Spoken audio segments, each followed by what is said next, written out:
नमस्कार दोस्तों, मेरा नाम है आशुतोष और आप देख रहे हैं डायनामिक इम्पल्शन। आज के इस वीडियो में हम बात करेंगे 4 सितंबर 2022 के करंट अफेयर्स के। और ज्ञान को कभी भी छोड़ना चाहे इसलिए वीडियो को अंत तक अवश्य देखिएगा।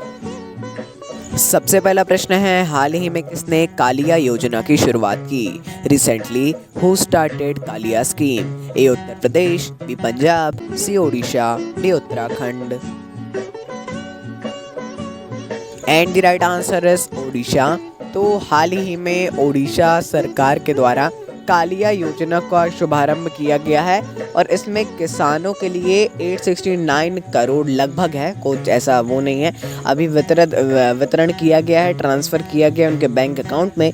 भूमिहीन किसान और जो जिनके पास भूमि है वो ऐसे सभी किसानों को इसमें ऐसा कुछ नहीं है, सभी को दोनों ही तरीक़ों के किसानों को इसमें दिया जाएगा और अच्छी योजना है। लेकिन इसका फुल फॉर्म भी है। अब ऐसा कोई कालिया नाम क्यों रखेगा? इसका एक फुल फॉर्म है, उस फुल फॉर्म को आपको बताना है ना। फुल फॉर्म आप ही बताएंगे, इंग्लिश में बताइएगा, इंग्लिश में ही है। हिंदी में ट्रांसलेटेड करके अगर दोनों में बताएंगे तो अच्छा रहेगा। इंग्लिश में यदि दोनों में ना बताना चाहें तो इंग्लिश में अवश्य बताइएगा।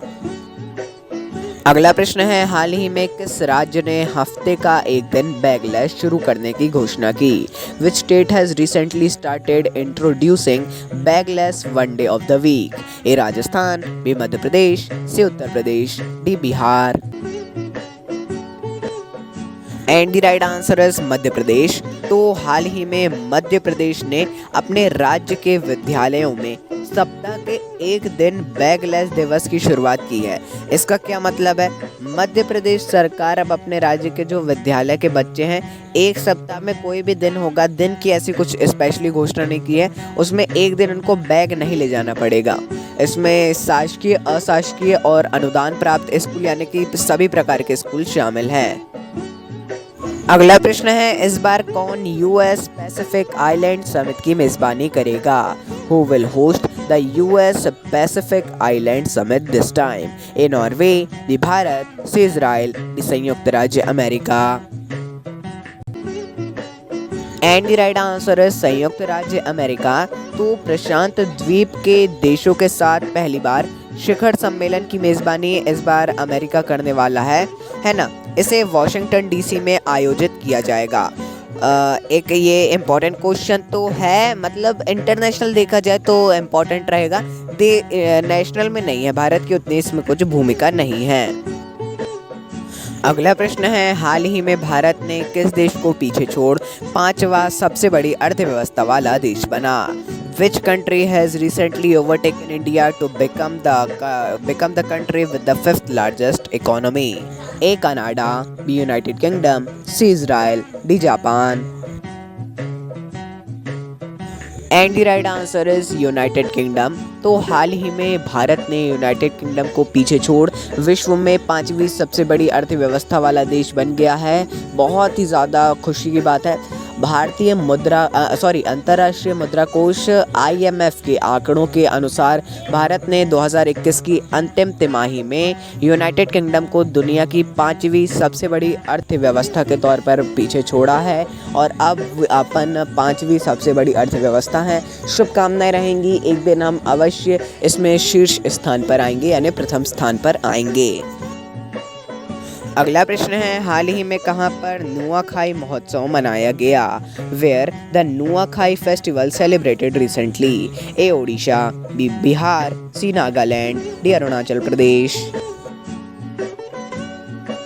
And the right answer is Odisha. तो ओडिशा में हर्ष उल्लास के साथ कृषि पर्व है ओडिशा का नुआखाई, ये मनाया गया है। ये मतलब इससे आप समझ गए होंगे, ओणम टाइप का ही ये रहता है। नुआखाई में नुआ का अर्थ है नया और खाई का अर्थ है भोजन, यानी कि जो नई फसल आती है भगवान को चढ़ाई जाती है प्रसाद के तौर पर, ये इसी टाइप का होता है जैसे हमने बताया ओणम। अगला प्रश्न है, हाल ही में किस राज्य ने महिला निधि योजना की शुरुआत की? Which state has recently launched Mahila Nidhi Yojana? A Maharashtra, B Telangana, C Andhra Pradesh, D Rajasthan. And the right answer is Rajasthan. तो देखिए बहुत ही इंपॉर्टेंट क्वेश्चन है। हाल ही में राजस्थान सरकार यानी कि राजस्थान के मुख्यमंत्री अशोक गहलोत जी के द्वारा विशेष योजना महिलाओं के लिए महिला निधि योजना की शुरुआत की गई है। इस योजना के तहत 40,000 रुपये तक का लोन 48 घंटे के अंदर अंदर दिया जाएगा महिलाओं को, या तो स्वरोजगार के लिए या तो किन्हीं अन्य चीज़ों के लिए। एक बहुत ही अच्छा फैसला है ये, अवश्य सफल हो, हमारी शुभकामना है।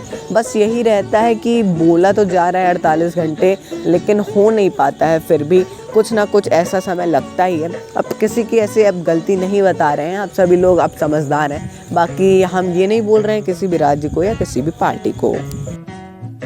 अगला प्रश्न है, हाल ही में किसने समर्थ पोर्टल को लॉन्च किया? Who has recently launched the Samarth portal?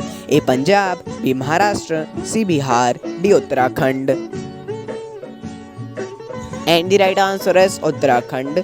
तो हाल ही में उत्तराखंड के शिक्षा विभाग ने ई गवर्नेंस पोर्टल समर्थ को लॉन्च किया है। इसमें प्रवेश परीक्षा, वेतन संरचना, 5 राज्यों में जो 5 विश्वविद्यालय हैं, 140 पब्लिक स्कूल हैं, उनकी नियुक्ति के बारे में जानकारियाँ तथा सभी जो शिक्षा विभाग से जुड़ी हुई प्रशासनिक और शैक्षिक गतिविधियाँ होती हैं, एक्टिविटीज़ होती हैं, उन सभी की जानकारी इसमें रहेगी। इम्पॉर्टेंट उतना नहीं है, बाकी थोड़ा बहुत जितना हमने बताया ठीक रहेगा।